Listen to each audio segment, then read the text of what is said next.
Okay, I've taken the macro off. I've still on 3 notches down rather than 4, but I've gone to 0, 0, 0. So, just as I take the macro off, we find something like this, which would have been nice, but them's are the brakes. See, that almost has a Bermani look to that one, doesn't it? They probably are distantly related.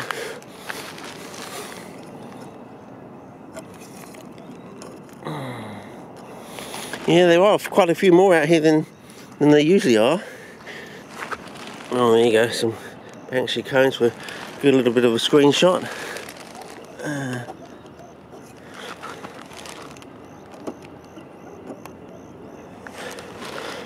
few more in here.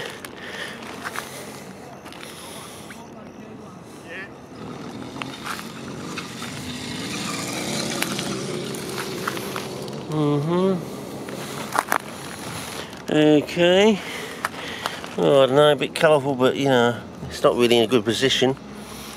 Yeah, okay, well, unless I can find something really exciting and spectacular. Oh, where's that colour check? Yes, it's in a shady spot, but it looks reasonable in the monitor, so it's probably going to be slightly out for stills and things. I still haven't got that 1:1. And I doubt that I'm actually going to get it. Maybe it only happens when I get up to 4K. There's some sort of jig around that occurs because the camera's been designed for that. It's probably been designed so all the parameters come together when you actually use it at its highest potential, because they want people to be impressed at the 4K level. And in order to do that, other settings aren't quite at their sweet spots, I suppose. Of course, it's all an assumption, of course. But it's okay to make assumptions if you note them down. That's the whole part. And go back eventually when you get to the end of the journey and prove that those assumptions were correct, sort of thing. But the first point is you've got to note them down.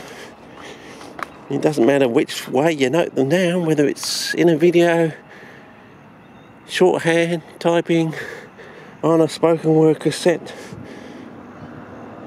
It's the fact that you do it that counts. There's someone else in the future who can come along and say, oh, okay. And you can go back and refer to them.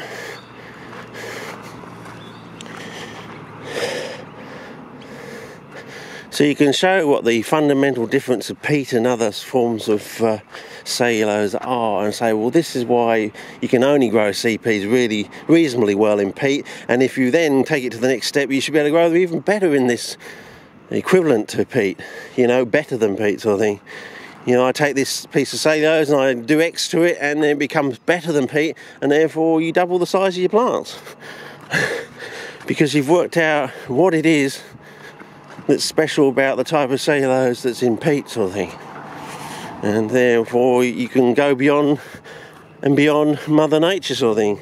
Once you've scientifically worked out what it is that makes that difference, where you can hardly grow any CPs really in anything other than peat and something else, basically.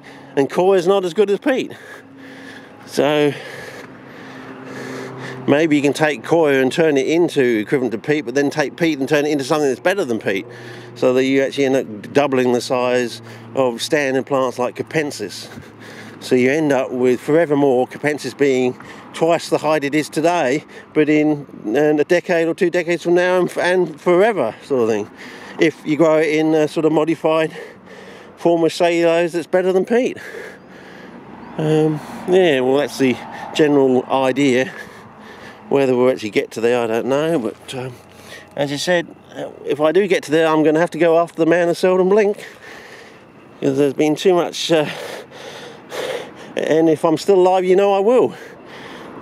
But I'll let the fly trap do all the talking, and I'll let the fly trap do all the work, because I realise that that's the only thing that's going to, it's like David and Goliath.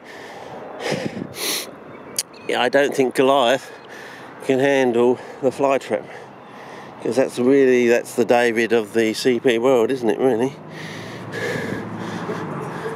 And if you grow one with 4-inch traps, well, I think that will be the thing that will take down the man of seldom blink. Okay. over and out. Time to go. Yeah, the kids are coming out, time to go. Okay.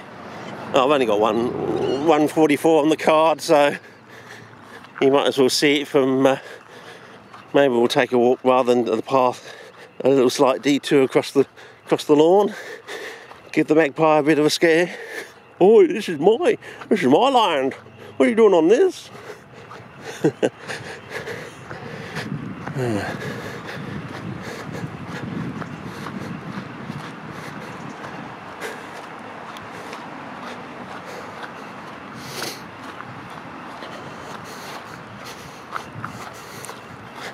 Yes.